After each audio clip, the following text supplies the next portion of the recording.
Chapter number 8 mother crabs plan start करते हैं। It is necessary nearly 10 o'clock at night. रात के 10 बज रहे थे। It is dark and windy outside. बाहर बहुत अंधेरा था और विंडी। विंड मतलब क्या होता है बताइए, किसको पता है? What is the meaning of wind? Wind मतलब हवा। तो डार्क एंड विंडी आउटसाइड यानी कि बाहर बहुत अंधेरा था और हवा चल रही थी। Neena and Naveen are already in bed. Neena और नवीन दोनों लोग बेड में जा चुके थे। Their school is close for the summer holidays. इनका स्कूल बंद हो चुका था, किस लिए? समर के हॉलीडेज के लिए। Their cousins, cousins मतलब चचेरे या ममेरे भाई। Their cousins Suman and Mona are also staying with them. उनके जो कजिन्स थे, चचेरे या ममेरे भाई थे, वो लोग भी उनके साथ रह रहे थे। Staying यानी कि उनके साथ रुके हुए थे। But Nina and Naveen are not sleepy. Not sleepy मतलब नींद नहीं आ रही थी। Sleep यानी कि सोना, not sleepy मतलब ना सोना। तो Neena and Naveen are not sleepy. Suman and Mona are also awake. Awake मतलब जगा हुआ। सुमन और मोना जो थे ये लोग भी जगे हुए थे। सुमन ने कहा, let's ask aunty to tell us a story. चलो आंटी से कहा जाए कि हम लोगों को एक स्टोरी सुना दे। That's a good idea, Neena says. Neena ने कहा, हाँ ये तो बहुत अच्छा आइडिया है। They all go to Mrs. Negi's bedroom and knock on the door. सब बच्चे मिलकर मिसेस नेगी के बेडरूम के पास गए और उन्होंने दरवाजे को नॉक किया। Mrs Negi opens the door and lets the children in. Mrs Negi ने दरवाजा ओपन किया और बच्चों को अंदर आने दिया। Naveen says, mother please tell us a bed time story. Naveen ने अपनी मदर से कहा कि आप प्लीज हमें बेड टाइम स्टोरी सुनाइए। बेड टाइम स्टोरी यानी कि जब रात में सोने से पहले स्टोरी सुनते हैं। Mrs Negi smiles and says. Mrs Negi ने स्माइल किया और कहा, all right everyone snuggle up. Snuggle up यानी कि जल्दी जल्दी सब लोग अच्छे से आके बिस्तर में घुस जाओ। I'm going to tell you a story about a baby crab. मैं आप लोगों को एक स्टोरी सुनाऊंगी। कौन सी? बेबी क्रैब की। Yes, please, say the children. बच्चों ने कहा, हाँ हाँ प्लीज हमें यही स्टोरी सुनाइए। And Mrs. Negi begins her story. और मिसेज नेगी ने स्टोरी स्टार्ट कर दी। Begin यानी कि शुरू की। Baby crab lived in the sea with his mother. He liked playing on the beach. He played there every day. अब story क्या है? लिटिल क्रैब जो है वो अपनी मदर के साथ सी यानी कि समुद्र, जो सबसे विशाल सबसे बड़ा होता है सी, तो वो सी के पास अपनी मदर के साथ रहता था। He liked playing on the beach. उसको बीच पर खेलना बहुत पसंद था। He played there every day. वो वहां पर डेली खेलता था। बट वन मॉर्निंग, लेकिन एक सुबह, two boys came to the beach and teased him. दो लड़के आते हैं बीच पर और उसको टीज करते हैं। टीज मतलब उसको परेशान करते हैं।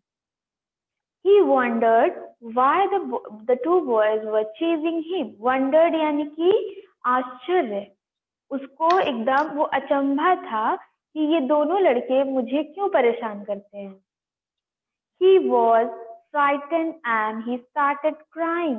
Frightened मतलब डरा हुआ। जो बेबी क्रैब था वो उन दो लड़कों से डरा हुआ था और started crying, रोने लगा। In the evening, शाम के समय, when Mama Crab came back to their home in the sea, जब शाम में उनकी मामा जो थी वो सी में आई अपने घर पर, Crab told her about the naughty boys. Mama Crab was very angry. तो क्रैब जो था उसने अपनी मामा को सारी स्टोरी बताई, तो मामा क्रैब जो थी वो बहुत एंग्री हो गई थी। The boys were on the beach. They were playing with a puppy.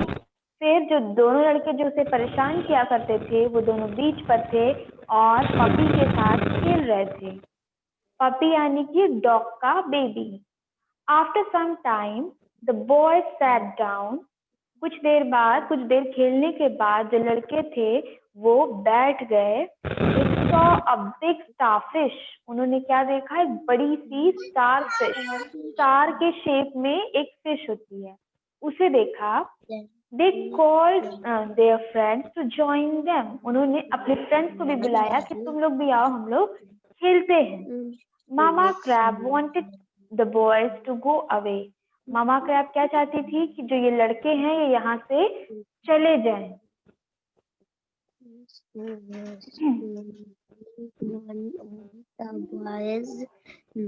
She planned to teach them a lesson. अब मामा क्रैब ने मन में प्लान किया कि उन लड़कों को सबक सिखाएंगी।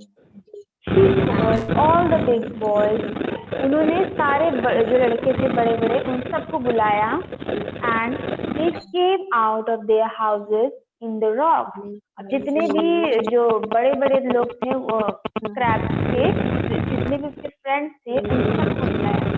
तो मामा कॉल ने बिग क्रैब्स को बुलाया, बड़े बड़े क्रैब्स को बुलाया और वो सारे क्रैब रॉक्स के अंदर थे। रॉक्स यानी कि जो समुद्र के किनारे जो पत्थर होते हैं ना उनके अंदर रहते थे, तो उनसे बाहर निकल कर आए मामा क्रैब के बुलाने पर।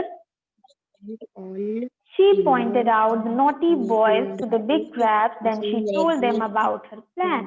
तो मामा क्रैब ने पॉइंट आउट किया। पॉइंट आउट यानी कि इशारा किया किसकी तरफ? उन नॉटी बॉयज की तरफ, शरारती लड़कों की तरफ, और अपना प्लान उन सब बड़े वाले क्रैब्स को बताया।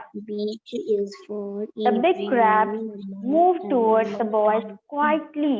Quietly यानी कि शांति से, चुपचाप। जो बड़े क्रैब्स थे, बिग क्रैब्स थे, वो सारे बच्चों की तरफ, लड़कों की तरफ जाने लगे चुपके से। Suddenly, अचानक, one of the boys looked down and saw the big crab crawling near their feet. तभी एक जो लड़का था उसने देखा कि जो बड़ा क्रैब है वो उसके पैर के पास क्रॉल कर रहा है। क्रॉल कर रहा है यानी कि धीरे धीरे रेंगते हुए आ रहा है। Run! He shouted. The crabs are coming for our toes.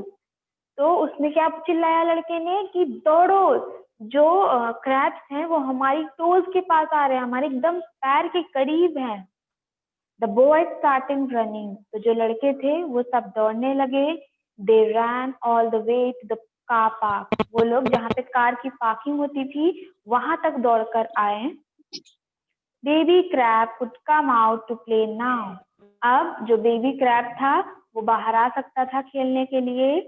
Mother crab thanked all her friends for their help. Mother crab ने अपने सारे बड़े जो बिग क्रैब थे उन सारे फ्रेंड्स को थैंक यू बोला हेल्प करने के लिए। Mrs. Maggie finishes her story and tells the children, remember kids, the beach is for everyone. तो मिसेज मैगी ने अपनी स्टोरी खत्म की और बच्चों से कहा कि बच्चों हमेशा याद रखना कि जो पब्लिक प्लेसेस होते हैं जैसे कि बीच या पार्क, ये सभी के लिए होते हैं, किसी एक की नहीं होते। Mona said yes for little crab too. Mona ने भी उनका सहमति किया और क्या कहा कि हाँ, जो लिटिल क्रैब्स हैं उनके लिए भी बीचेस अवेलेबल है। तो ये स्टोरी आपके यहाँ से खत्म होती है। समझ में आ गया सबको जो हमने बताया? Yes ma'am. और लोग बताइए, आदित्य, सिद्धांत, आप लोग को समझ में आया कि नहीं?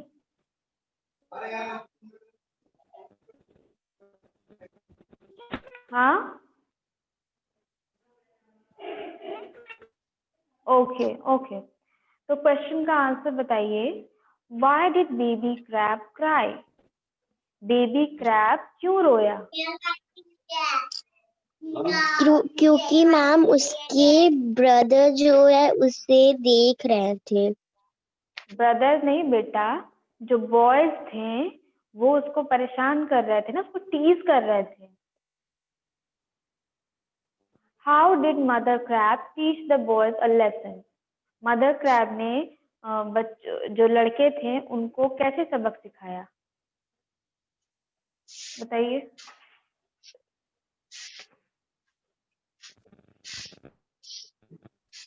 क्या किया था?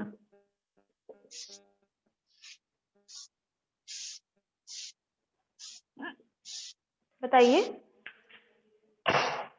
बिग क्रैब्स को बुलाया था ना, बिग क्रैब्स को बुलाकर बॉयज को भगा दिया था ना। Yes ma'am. Why did the boys run away? जो लड़के थे वो भाग क्यों गए थे?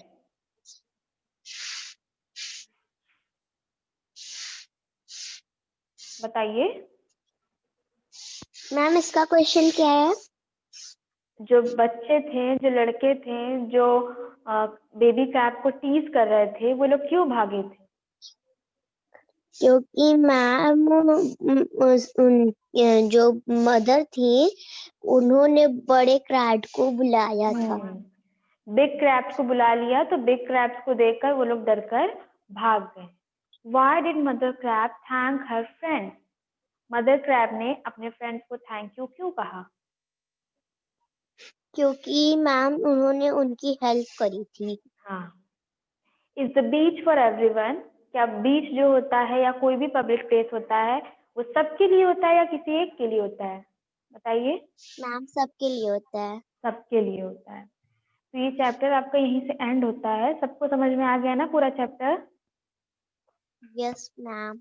चलिए, नेक्स्ट क्लास में हम लोग क्या पढ़ेंगे? Chapter number 9, how to do it. और उसके पहले एक पोएम है, at the seaside. Okay, चलिए, thank you students, bye bye. Thank you ma'am.